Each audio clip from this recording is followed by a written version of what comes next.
be with you, to have spent time before this main program began at the art display and to see and feel such a spirit of collegiality and warmth and fraternity.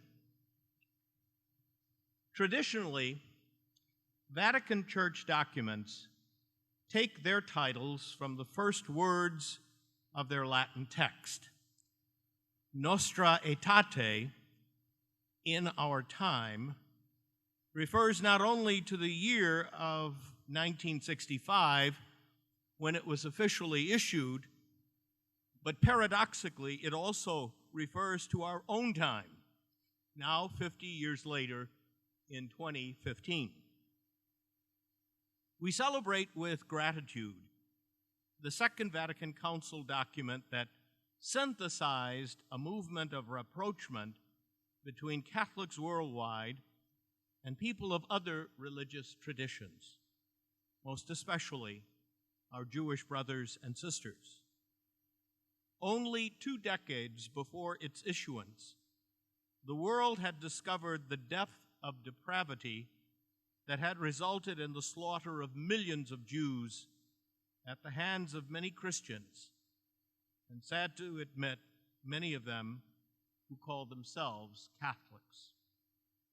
Our beloved Jewish neighbors and friends throughout the Atlanta area join us this evening to praise God for this historic document and for the increasing expressions of affection and collaboration that have been made in the Atlanta community during these past 50 years and even before Nostra Aetate.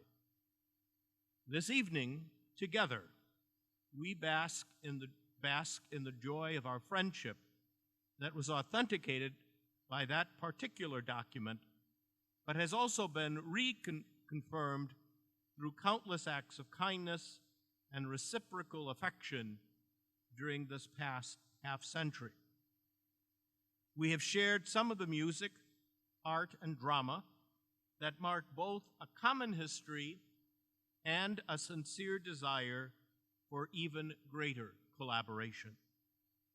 But more than ever, we place a great hope in the future this evening that is so obvious through the presence of our children, who will continue the heritage of hope that Nostra Aetate, which was promulgated on this day 50 years ago, but continues to need reaffirmation and implementation. We celebrate this evening not merely a half-century-old document, but a hope for tomorrow that still needs our careful attention and dedication. The warm relationships between Catholics and Jews here in Atlanta is a prize worthy of our recognition. But in truth, we must admit that there is still much more work to be done in our time for the future that lies ahead. Wherever anti-Semitism dares to raise its awful head within our community, we Catholics must speak with boldness and in condemnation of that sin and dreadful behavior. Whenever Catholics or other Christians are harassed and subjected to discrimination, we will rely on our Jewish brothers and sisters to stand firm with us against such atrocities.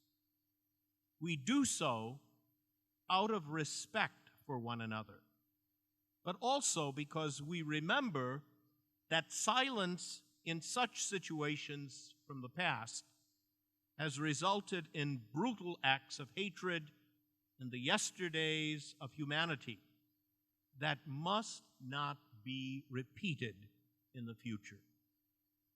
In our time, our time must be spent in deepening our unity and our affection so that the crimes of past times will never be repeated. 50 years ago, the Catholic Church took a bold step toward a better world in acknowledging the dignity of believers of other religious traditions.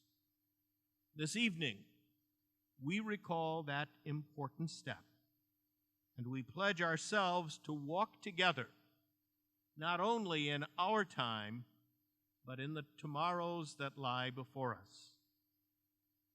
My beloved brother, Rabbi Rudin, you and I have the privilege to confirm the righteousness of our assembly this evening and to point the way to a richer and more blessed future for both of our communities.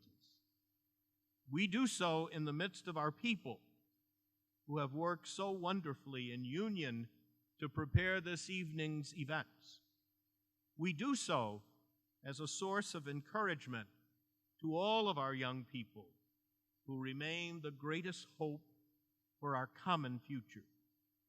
We do so because we know that this moment is more than merely a 50th anniversary of an important document, but that it is that moment in which, in our time, we are called forth for greatness, unity, and hope. Nostra Aetate, in our time. This evening, we accept together the challenges that we face in our time so that future times will be truly blessed.